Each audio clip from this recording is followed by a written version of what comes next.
Bonjour, bienvenue sur le plateau d'Horizon Intellectuel. Vous êtes bien sur Al-Mouatine TV et pour ce 13e rendez-vous déjà, et oui, ça va très vite, j'ai le grand plaisir d'accueillir deux femmes de cœur et d'engagement avec qui nous allons évoquer bien tout simplement leur sujet de prédilection, leur actualité, mais également et surtout leurs activités. Je commence donc par Tiffany Févry. Elle est actuellement sur, je dirais, un combat qui lui tient très à cœur. Il s'agit tout simplement de défendre la place des mannequins grande taille. Il s'agit pour elle évidemment de garantir l'inclusion morphologique dans les défilés de mode, un sujet qui en passionne plus d'un.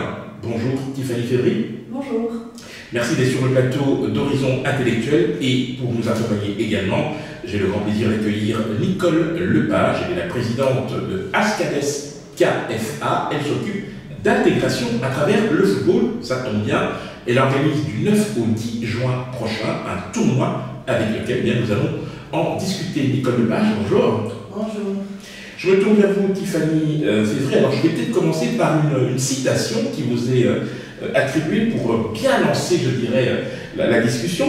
Vous dites ceci: parce qu'on ne devrait pas avoir honte de son corps et que toutes les femmes ont leur beauté spécifique, parce que un créateur sensibilisé, c'est un créateur qui vendra plus, parce que le monde a besoin d'une vision qui stoppe les stéréotypes physiques, parce qu'il est nécessaire que chacun se sente bien dans sa peau, tel qu'il est, et bien, et non tel que l'image de la société l'y oblige. On sent très bien qu'il y a une dictature de l'image par rapport au physique. Vous faites des défilés depuis maintenant quelques années, hein, vous êtes mannequin grande taille, comme on le dit si bien, et vous avez pensé que ces femmes n'étaient pas suffisamment représentées. Alors, peut-être bien pour fixer les idées, pourquoi avoir décidé de porter ce combat? Bien, tout simplement parce que, comme on peut le voir, je suis moi-même une femme corpulente et depuis mon adolescence, c'est quelque chose qui m'est revenu très régulièrement, comme quoi finalement je ne ressemblais pas aux photos marketing, les vêtements qui m'étaient proposés, je ne rentrais pas spécifiquement dedans. Et à un moment, il faut pouvoir faire un choix, soit malgré moi j'essayais de maigrir, je n'y arrivais pas. Puis je ne fume pas, je ne fais pas d'excès particulier et à un moment il faut pouvoir décider, soit effectivement on maigrit, soit on s'accepte tel qu'on est, et j'ai préféré prendre... Vous avez souffert du regard des autres?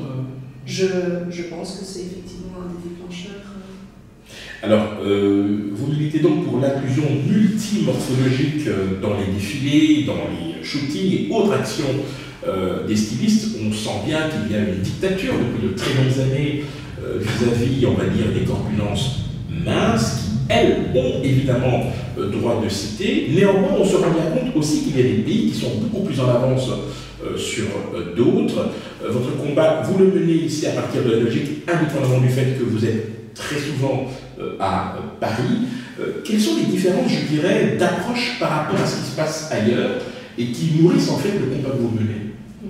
Donc, mais tout simplement, pour revenir finalement sur la question précédente, aujourd'hui, au niveau des adolescents, la boulimie et l'anorexie, ce sont des vraies maladies, où l'enfant, l'adolescent a envie de ressembler à une image qui n'existe pas, ou qui existe si peu finalement dans le monde. Et donc, effectivement, quand on voit en Allemagne, au Canada, en Amérique, en Australie, en Angleterre, c'est déjà chose facile finalement de pouvoir vivre dans le corps qu'on a. Maintenant, mais Paris est un des lieux haute couture, Bruxelles est effectivement une émergence également, et donc je pense qu'il y a un moment des dictats qu'on doit pouvoir casser et où on doit pouvoir commencer à entendre que l'image de la femme doit ressembler aux curvis, aux formes qu'elle a réellement. En fait, ce serait de pouvoir inclure, on va dire Madame Tout le Monde, hein, pour faire court dans les défilés, pour que la femme se sente effectivement femme et non pas exclue par le dictat de la mode. On va justement regarder quelques images de ce défilé auquel vous avez participé. C'était le 1er avril dernier à l'initiative de Georgina Stein. En deux mots, de qui s'agit-il?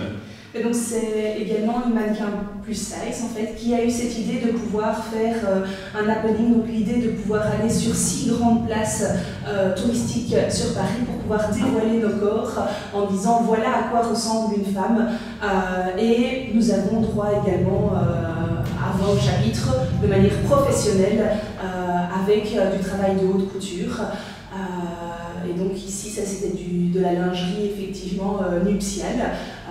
Et donc la styliste Ready Lady nous a vraiment suivis sur le projet. On regarde.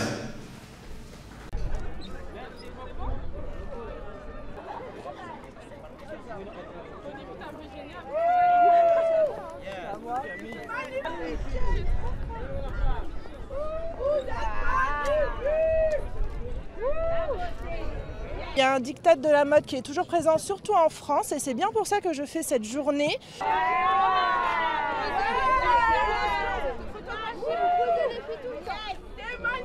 Des femmes qui s'assument, etc. C'est top. Seulement en France, on est en retard. Et du coup, j'ai voulu adapter à la culture française, c'est-à-dire des mannequins de la taille 42 à 46 et pas plus. On va y aller mollo au niveau de la haute couture, magazine, etc. Surtout les dernières Fashion Week, on n'a pas vu une seule mannequin grand taille qui a défilé à Paris. Bravo Paulette! Bravo Paulette! Bravo! Voilà, très impressionnant, on peut le dire. Ça me permet de faire la transition avec Nicole Lepage. Merci d'être avec nous. Je le disais tout à l'heure en introduction. Vous organisez du 9 au 10 juin prochain donc, ce tournoi, le tournoi de la deuxième chance, de la seconde chance. Festival de sport également avec beaucoup d'activités. C'est Ascales KFA et vers l'association dont vous êtes la présidente qui organise en collaboration avec Label Hope. Alors on va revenir peut-être aux origines de votre association. Quels sont les objectifs en fait d'Ascales KFA? En fait, Ascales est une ASBL qui s'occupe de l'aide aux enfants en carence affective maltraités en décrochage scolaire. Nous sommes implantés à Evere depuis 10 ans maintenant. Donc nous avons commencé à travailler avec des jeunes et on a vu qu'il y avait une place à prendre au niveau du self-esteem du jeune. Et nous avons choisi le sport, moi évidemment, qui est le football. C'est là que nous avons développé notre action foot. Alors, Label Hope organise avec vous donc, cet événement. Vous souhaitez, je pense, sensibiliser davantage les familles, les parents, les organisations sportives ainsi que les pouvoirs publics sur les responsabilités de chacun face aux conditions de réussite sportive. Alors moi, ce qui m'a interpellé, c'est cette étude récente selon laquelle 5000 jeunes sur 5000 jeunes qui souhaitent faire du sport, de leur profession, seuls 2 à peine réussissent. C'est hallucinant ça. Oui. Et tous ces enfants se sont délaissés pour compte parce que c'est très difficile d'être footballeur professionnel et en même temps de pouvoir faire ses études.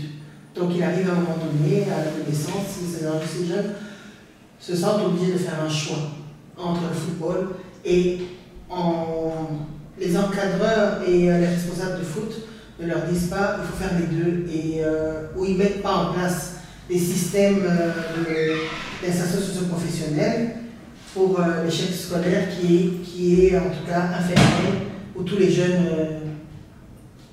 se retrouvent en fait. C'est cela.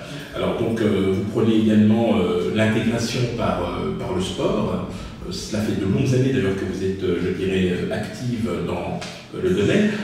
Au fond, à travers cette initiative, j'imagine qu'il y a des objectifs que vous vous êtes assignés, que vous souhaiteriez atteindre. Quel message vous souhaiteriez envoyer au pouvoir public, notamment pour soutenir les efforts que vous déployez en ce moment? D'abord, c'est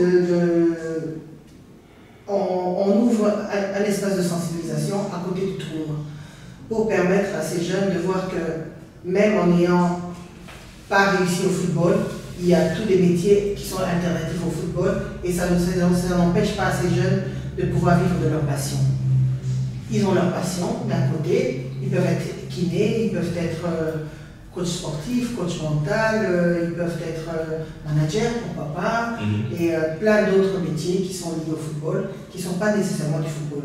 Donc notre but c'est d'avoir plusieurs stands avec des corps de métiers différents, liés au football, qui peut sensibiliser ces jeunes à venir au moins s'intéresser et avoir des renseignements nécessaires pour savoir où s'inscrire, comment faire, comment y arriver.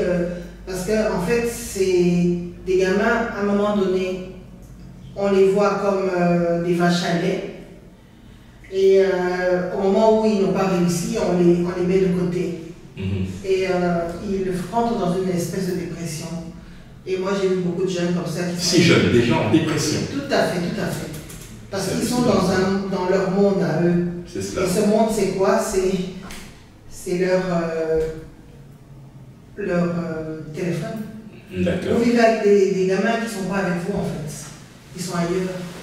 Alors, on va peut-être regarder quelques images, justement, de tournois antérieurs que vous organisez. Je rappelle que vous êtes très actifs dans le milieu. On se retrouve dans quelques instants après cet extrait. Voilà, on voit très bien aussi que c'est la diversité qui est privilégiée, et ça me permet de faire la transition avec Tiffany Février. On remarque qu'il y a un intérêt de plus en plus croissant des médias, notamment par rapport à la problématique des mannequins grande taille. Je rappelle que en décembre 2017, vous avez participé au défilé Grossophobie, qui est organisé par Vincent Macdoum et la mairie de Paris. Il y a un an plutôt, vous étiez le égérie plus size de la styliste Anaïs Croisio. Et il y a 2 ans, vous avez défilé pour Hélène Guillot. Alors, tous ces contacts que vous avez eus, vous avez, j'imagine, noué à la faveur de contacts que vous avez développés, déployés. Ça veut dire que vous avez trouvé une oreille attentive. Racontez-nous comment s'est fait ce travail d'approche et de sensibilisation. Eh bien, au départ, c'est finalement une femme avec qui j'ai pu en discuter, qui est Brigitte Stolk, et qui a été très sensible à l'idée de pouvoir avoir un défilé qui incluait et des mannequins professionnels, en taille 34-36, et des mannequins plus size. Malheureusement. Alors, plus size, pour ceux qui nous suivent, c'est quelle taille à partir de quelle taille, plus size? À partir de quelle taille? 42, 44, 46. Ah, déjà 42, mais déjà plus size. 42. Ah, d'accord, j'aurais dit que c'était normal. Je ne sais pas, Madame Lepage, selon vous, plus size, c'est à partir de 42? 42. Ok. Oui, maintenant, je ne fais ni à 42, ni à 44, ni à 46, je fais plus. Et donc, non, on ne dirait pas, ceci dit. C'est gentil, merci. C'est pas l'apparence qui est le plus important finalement. Effectivement. Mais le but, c'est vraiment de pouvoir être bien dans ce qu'on porte et dans ses baskets pour pouvoir défendre finalement ce qu'on fait dans la société. Et donc, j'ai eu effectivement une oreille attentive d'une styliste et puis une autre. Et au fil des contacts, pour l'instant, effectivement, je n'ai que des femmes qui entendent ce message. Et j'espère que les hommes poursuivront également, parce que des stylistes hommes, il y en a quand même pas mal. Maintenant, je sais que prendre en considération les courbes d'une femme, que ce soit au niveau de la poitrine, au niveau des hanches, c'est différent finalement de ne pas devoir y faire attention, parce que l'important c'est le tissu. Mais finalement, le travail du mannequin, c'est être le porte-manteau de la création de quelqu'un. Et donc ça fait partie pour eux, à partir du moment où ils savent effectivement prendre en considération les formes de quelqu'un, mais ils savent continuer, et le public que eux ciblent est déjà plus averti également. Alors, la mode, selon vous, devrait refléter la société dans laquelle on vit, c'est-à-dire à travers les formes, à travers les tendances. Il y a aussi des messages sous-jacents qui sont véhiculés à une époque où on a, par exemple, dans la mode, un courant afro, un courant ethno. Là, on parlait de grossophobie parce que, effectivement, ça renvoie à ce dictat des mannequins professionnels extrêmement minces, voire maigres, on devrait dire ça comme ça. Pourtant, il y a des pays qui sont quand même plus en tente que d'autres. Quand on prend un mannequin comme Ashley Graham, je parle pour votre contrôle, elle a plutôt bien réussi sa carrière, mais c'est dû à quoi en fait? Est-ce que c'est uniquement un phénomène de mode, ou est-ce que le fait de sortir de l'ordinaire permet à un moment donné de capitaliser sur une tendance, par exemple? Et je pense justement que ça ne devrait pas être une tendance. Et c'est vrai qu'un mannequin plus spécifique comme Ashley Graham a effectivement fait son cadre, mais ça ne devrait pas être une spécificité, c'est la normalité au final. Combien de personnes font un 36? 10% des femmes. Le restant justement ont des formes, et donc ça devrait être une normalité. Tout comme finalement La mode ne doit pas être ça c'est bien ou ça c'est mal. Par exemple, la tenue de madame aujourd'hui est vraiment pleine de couleurs et ça ne devrait pas être catégorisé. Chacun retrouve son attente dans un style ou dans un autre. Et pour moi, c'est ça, le visage de la société, c'est une multiculturalité, c'est une multimorphologie. Nicole Lepage, une réaction par rapport à ce qu'il avait dit? Alors, elle a tout dit. Elle a tout dit. On parle de multiculturalité, ça tombe bien parce que c'est ce que vous défendez aussi à travers votre association, Ascades KFA. Le football, évidemment, on le remarque aussi parmi les jeunes qui se lancent avec l'espoir peut-être de se professionnaliser. Il y a quand même une forte proportion, j'allais dire, de jeunes issus de l'immigration. Est-ce que c'est par passion? Comment vous expliquez cet engouement par rapport au football notamment? Si vous regardez bien, d'abord c'est un sport fédérateur. Tout le monde a envie de... C'est ça qui passe à la télé. En fait, c'est le sport le plus médiatisé en Europe. Ça, c'est déjà le fait que c'est un sport médiatique. Tous les enfants ont envie d'y accéder. Mais les communes, en principe, ils essaient de mettre en précarité pour pouvoir mettre les enfants dans un sport. Et grâce à ça, il y a des petites aides communales qui aident aussi les enfants à pouvoir, les parents à mettre les enfants dans les clubs. Et en principe, les garçons, souvent, ils veulent faire du football parce que quand ils jouent, ils voient bien que c'est pas la même chose que quand ils sont dans un club. Dans un club, vous apprenez vraiment le vrai football. Tout à fait. C'est comme ça qu'ils viennent chez nous. J'allais rebondir sur ce que vous avez dit tout à l'heure. C'est vrai que vous m'avez dit que j'ai parlé par ce projet je rentre plutôt dans la diversité. Et je vais quand même dire une petite chose, c'est que tous ces enfants de la diversité, soi-disant, entre guillemets, sont des enfants qui sont belges. Tout à fait. Belges, remplissent toutes les conditions d'être belges. Absolument. Ils vont dans les études ici, ils doivent aussi avoir une place dans la société. Si la société leur ouvre la nationalité, ils doivent aussi leur ouvrir la possibilité de pouvoir s'épanouir en fait. Et c'est à un moment donné, ces enfants n'arrivent plus à s'épanouir convenablement. La prise en charge de ces enfants, quand j'ai commencé, j'avais la crainte déjà d'être une maman, d'être une femme, de ne pas y arriver. Mais quand j'ai vu l'engouement des personnes pour venir s'inscrire chez moi et le besoin tel qu'à Bruxelles, nous n'avons pas assez d'espace vert pour pouvoir accueillir tous ces enfants, donc il y a un nombre grand de personnes qui n'arrivent même pas à accéder à avoir une place dans un club de football. Donc j'avais toute ma place. Tout à fait, effectivement, vous avez tout à fait raison de mener ce combat qui est extrêmement important. On va rentrer dans le détail peut-être du programme du jour, le fixe de jour du 9 au 10 juin prochain. Rappelez-nous, en fait, c'est au centre sportif de Hébert, c'est bien ça? Oui, je vais quand même parler un petit peu de la Bélope, oui, s'il vous plaît. Mon partenaire qui n'a pas pu être présent aujourd'hui. Donc, la Bélope m'a approché pour parler de la semaine du bonjour. Et le tournoi de football n'a été qu'un prétexte. Quel est le principe de cette journée? C'est la lutte contre l'isolement et la solitude invisible. Donc, savoir dire bonjour à son voisin, savoir se réveiller le matin, et savoir regarder en face la personne et savoir qu'il est malade ou qu'il est bien et qu'il n'est pas bien. Donc, rien que ces mots réconfortants qu'on a tant besoin. Surtout quand on a des problèmes en plus d'argent, de santé et tout ce qui en suit. Et quand il m'a parlé de ça, ça m'avait vraiment touché. Alors, on a voulu faire le tournoi de la deuxième chance. C'était été pour nous presque un prétexte pour pouvoir attirer le maximum de monde et parler justement de la semaine du bonjour. Donc, on a fait de son action et de l'action que moi je voulais mener une seule chose. Et dans ce que nous organisons là, il n'y a pas que le tournoi de football seulement. On fait le festival des sports. Il y a d'autres sports qui seront représentés. Il y aura d'autres sports, il y aura le freestyle, des démonstrations de basket.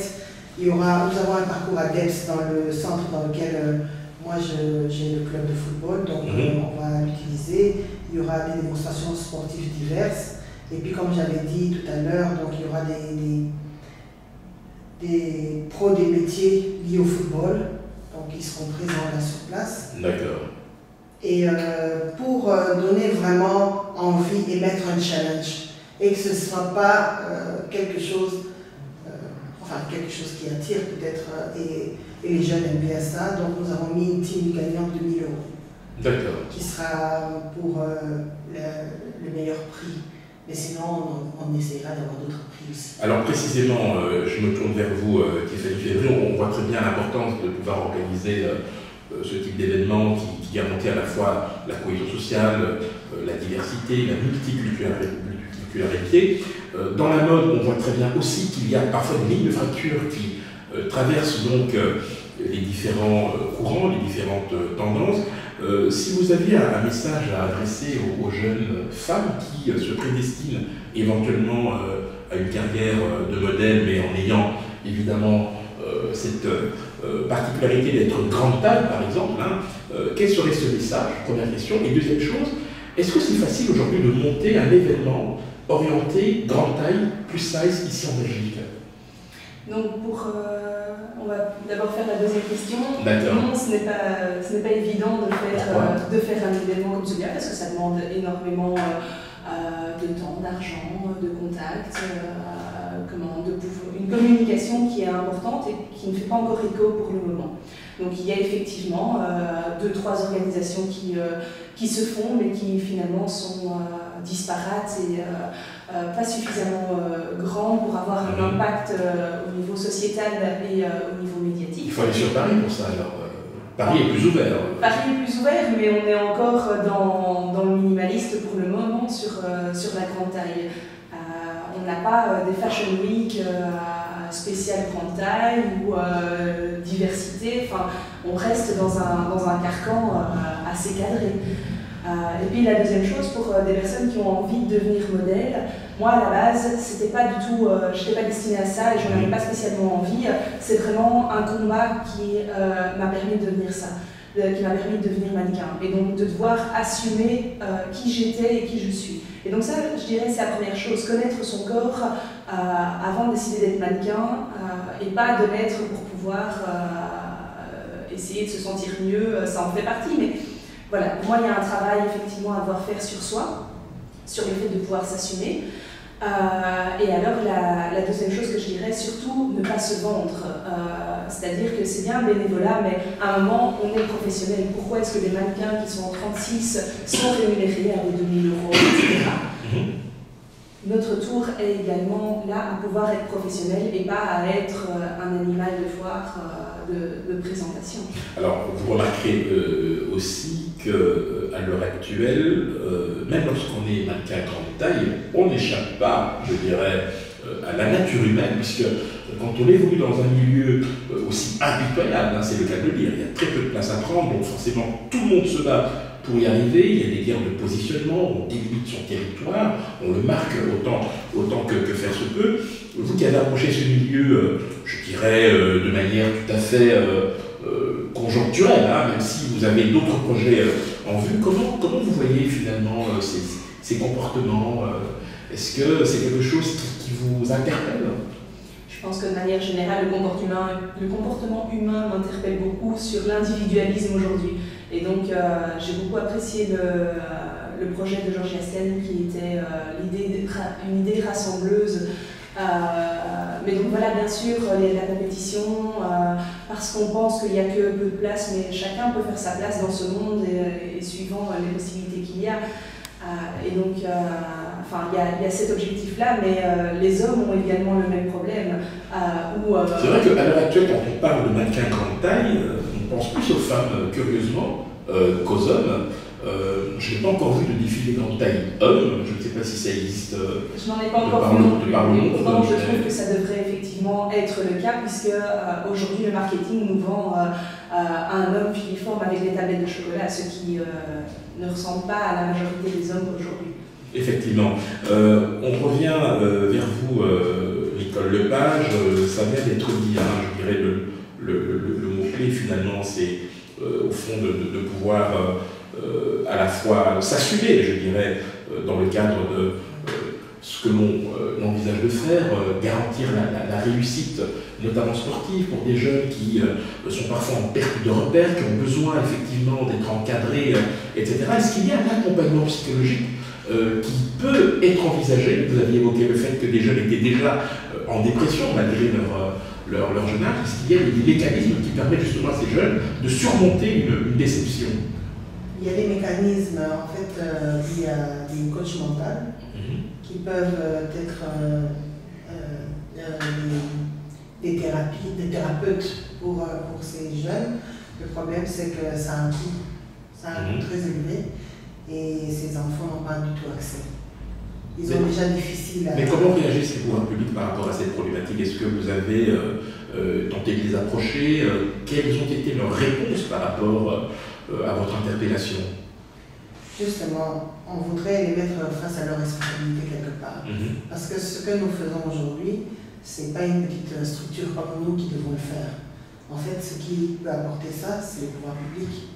Mais nous, en tant qu'ASBL, avec notre petite structure, on essaie quand même d'amener quelque chose à pouvoir donner une solution.